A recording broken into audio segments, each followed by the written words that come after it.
I've been a gamer since I was very, very young. I'm also currently involved in some project work with the New Mexico Higher Education Department that is currently trying to bring in gaming technology into a career and success portal for students. So all of those things considered, and actually a PBS representative let me know about the contest, and from there it's history.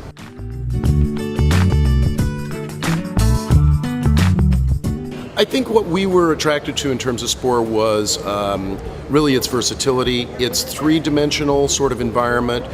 It wasn't a scrolling game, sort of the impression that we got, and this is no dig at Little Big Planet, but just upon looking at the two different platforms, we thought that Little Big Planet seemed almost a little too linear, and we wanted something where we could really get an immersive environment happening and Spore seemed to be the vehicle.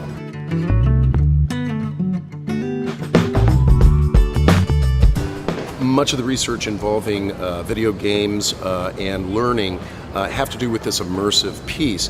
Again, this isn't a dig at Little Big Planet. I'm not a sponsor of either one of the platforms, but just the look and feel of Spore, as myself and my two colleagues began to look at the two platforms, the look and the feel of Spore being more of a three-dimensional immersive environment.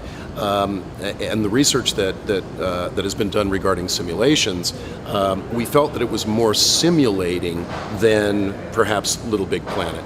I haven't investigated either very, very deeply, but Spore seemed to be the way to go. Having been an instructor for the better part of 2 decades in English, I was a high school English instructor, I know that it takes getting students drawn in.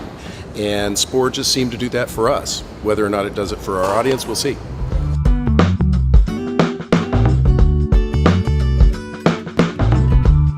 I think that it's what they're doing. Whether it's on their mobile phone, or whether it's at home on a computer, or whether it's in the library, kids are gaming in some respect or another.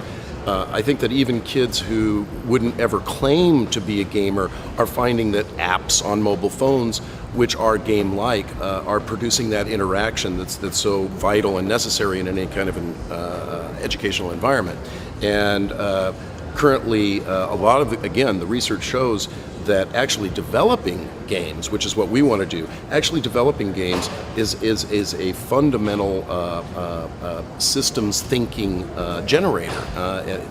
Games are systems, and because games are systems, getting kids to think in terms of systems is educational. It's foundational, it's seminal.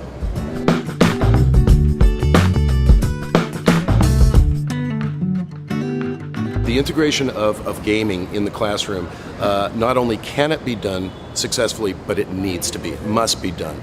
If it's not done, we're going to continue experiencing a gap between the teacher and the student. And quite frankly, the use of any kind of digital technology, any kind of technology period, helps to bring the teacher and the student more together. We know that the younger people have more of a grip on what's happening currently in technology.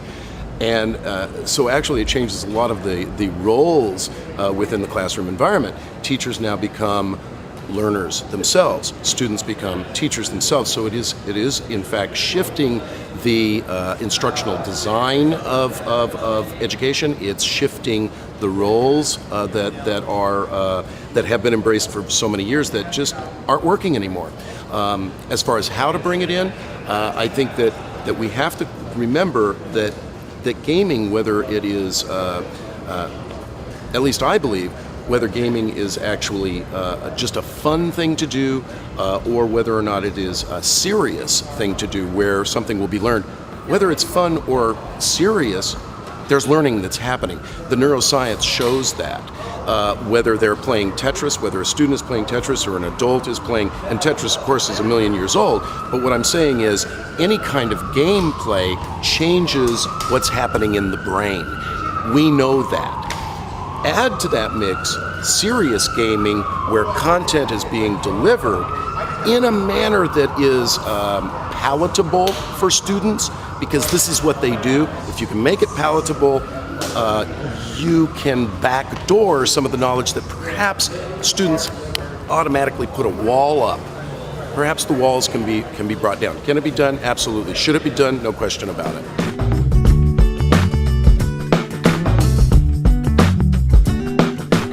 We're hoping to be able to deliver the content of design and development theory for gaming, particularly digital games. Within that framework, if you will, what we hope to deliver are levels or stages of learning wherein once a student or user completes a challenge, whether it's a mathematical challenge, whether it's an engineering challenge, they will be able to collect a series of keys or a series of components that are elemental for digital game design. Once they collect those keys, they will have to apply those keys in their own design of a digital game. In terms of failure, there really isn't any failure. It's an iterative process. If they don't get the component, they're going to want to get the component in order to move on. That's the beautiful thing about it. It is, in fact, analogous to a lot of traditional instructional techniques. Yes, we do, as educators, have to give failing grades. Students, however, over time understand that a failing grade simply means I need to be able to go back and learn that material. I think that within traditional and current instruction schema or schemes, if you will, I think that a lot of times we forget about the fact that the student needs to go back and relearn, whether it's in a different way, in a different mode. So we're hoping to be able to present that in our game for Spore, an environment in which a student, if a student or a user is unable to get to the next stage, there are other ways of getting to the next stage. And we're able to, we know that they've done what they need to do in order to understand the things that they need to understand and ultimately get that component and use it in a broader context.